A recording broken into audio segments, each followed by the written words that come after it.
Hi, Taylor T. Carlson back with another video for you.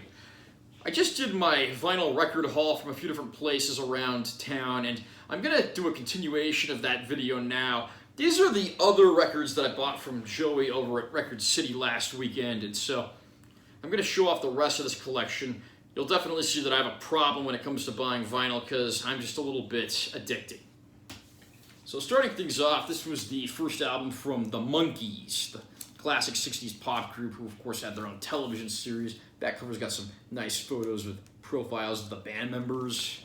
And this has got songs on it like the theme from the Monkees, I Want to Be Free, and Last Train to Clarksville, all of which have since become pop classics. We still listen to them over 50 years later.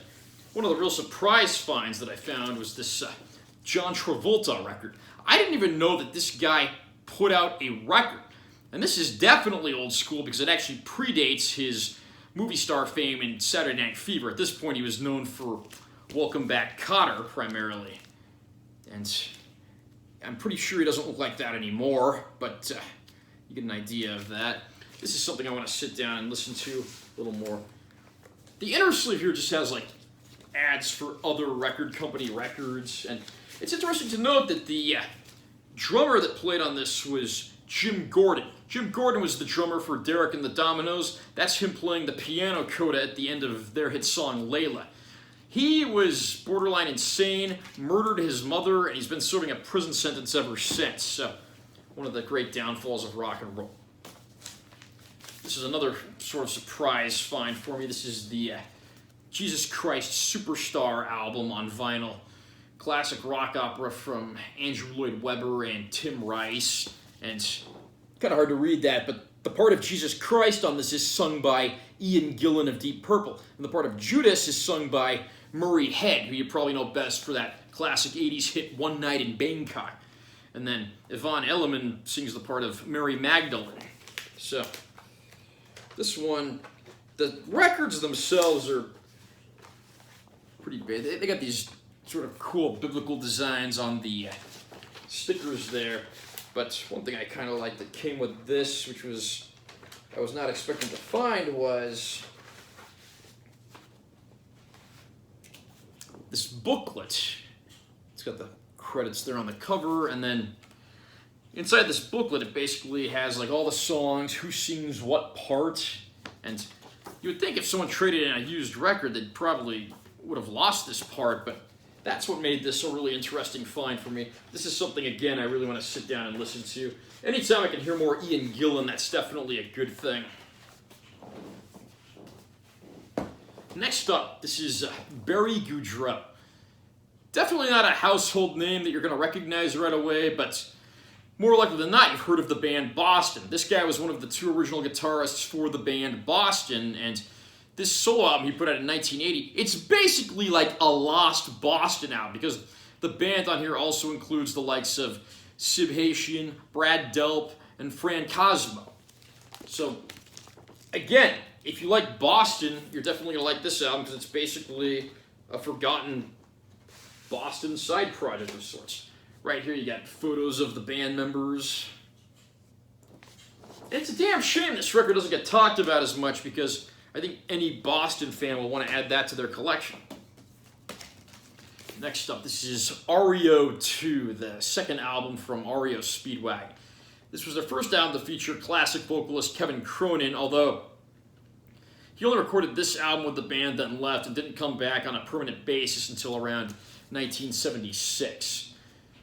This one features a cover of the classic Chuck Berry song Little Queenie, but it's probably best known in fan circles for the track Golden Country, which was their Vietnam protest anthem of sorts. This is a fantastic record from a great rock band before they really became popular, and to any fan, that one's recommended. Next one I've got is Uriah Heep Live, recorded January 1973. Sadly, we just lost drummer Lee Kerslake a few weeks ago, and then got to look at the track list there. Naturally, this is mostly Uriah Heep playing their songs live, but there's a bonus rock and roll medley at the end where they put together a bunch of old, like, 50s rock tunes. There's a very cool gatefold inside this record here. And This part here is actually a built-in booklet you can flip through. I'll show that off in a second. Here's the rest of the gatefold, which has some pictures of the band and their other releases that were put out through the time. But this inner booklet here is very cool. Got some pictures of the band and then like replicas of their autographs. I'm not going to flip through every single page, but if you're a fan of Uriah Heep, this live record is definitely one that you'll want to add to your collection in the near future if you haven't done so already. I've already got a bunch of their stuff on CD, but of course trying to get the vinyls now. Next up, Keith Emerson with The Nice. This was a reissue of 2 albums from The Nice, which was Keith Emerson's band before Emerson, Lake and Palmer. One of the greatest keyboard players who ever lived. Sadly, we lost him a few years ago, but definitely glad to be able to add some obscure early material he did. This one opens in an unusual way, so when you do this, it's vertical. And then there's a gatefold inside. The America Rondo is one of my personal favorite tracks that Keith Emerson ever recorded. It's great to get that here on a record, finally. I absolutely love Keith Emerson and was very crushed when he passed away a few years ago. He's one of the all-time great keyboard players, and I actually had the luxury of winning tickets on the radio to see him and Greg Lake, also no longer with us, back in 2010. Going on down the list. Deep Purple, Burn.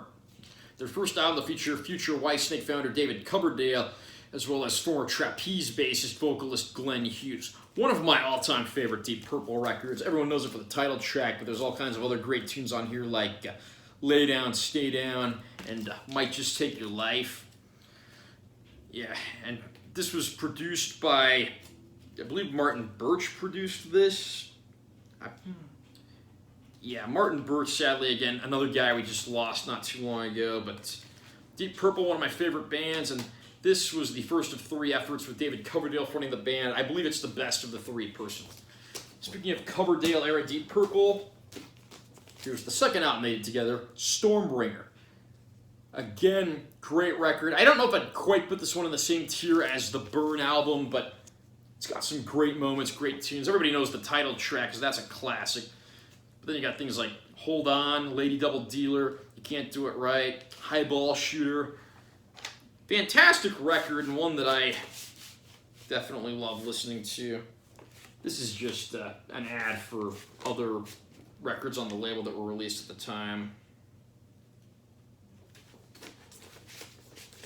And still moving on down the list, another band I love to add to my collection on a pretty regular basis, Electric Light Orchestra, or ELO. This is Face the Music. I think this was like their 5th album. This has the hits Evil Woman and Strange Magic, but then it's also got some underrated tunes like the instrumental opener, Fire on High is a personal favorite. Jeff Lynne, one of the great, truly great men in the rock world on both sides of the producer's desk. I mean, you see him producing stuff. He actually produced those new songs that were on those Beatles anthology albums that came out in the 1990s. And then he was in the Traveling Wilburys alongside George Harrison and all those other guys as well. Here's the inner sleeve, got credits for the members in the band, and then all your obligatory lyrics and the like. And here's the back of the inner insert. Hard to pick a favorite ELO album, but this one's definitely pretty close to the top of the list for me. Sadly, the sleeve on this one's kind of coming apart, but at least the record is intact. That, to me, is the most important part. I used to mainly just buy a vinyl to try to get them autographed by people, but nowadays I'm actually listening to the records, so my standards have gone up a little. One more from ELO. This is a New World record, the album that followed up Face the Music, and the band actually did a pretty solid job here. You got classic tunes like Telephone Line, Living Thing, and Do Ya, which was actually a remake of a song that Jeff Lynne and Bev Bevan originally recorded with their old band, The Move, which featured fellow ELO founder Roy Wood, who left after the first 2 records. Got a nice photo of the band in there. Lyrics on that side. And now we're paying a visit back to Keith Emerson. Emerson, Lake and Palmer, Pictures at an Exhibition. This is a great live record where they cover these old Modest Mussorgsky pieces, and I absolutely love hearing these guys do their own take on all this stuff. And my favorite tune on here, of course, is the closer, which is their sort of progressive rock take on the Nutcracker suite, which is called Nut Rocker. Here's the inner gatefold.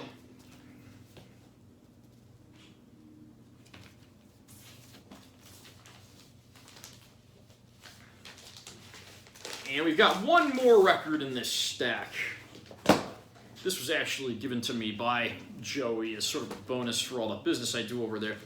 This is the soundtrack to Superman the movie, the classic late 1970s movie starring the late great Christopher Reeve. John Williams scored this, of course, best known for his work on movies like Jaws, Star Wars, Jurassic Park. On the back, you got the Superman logo as well as credits for the film.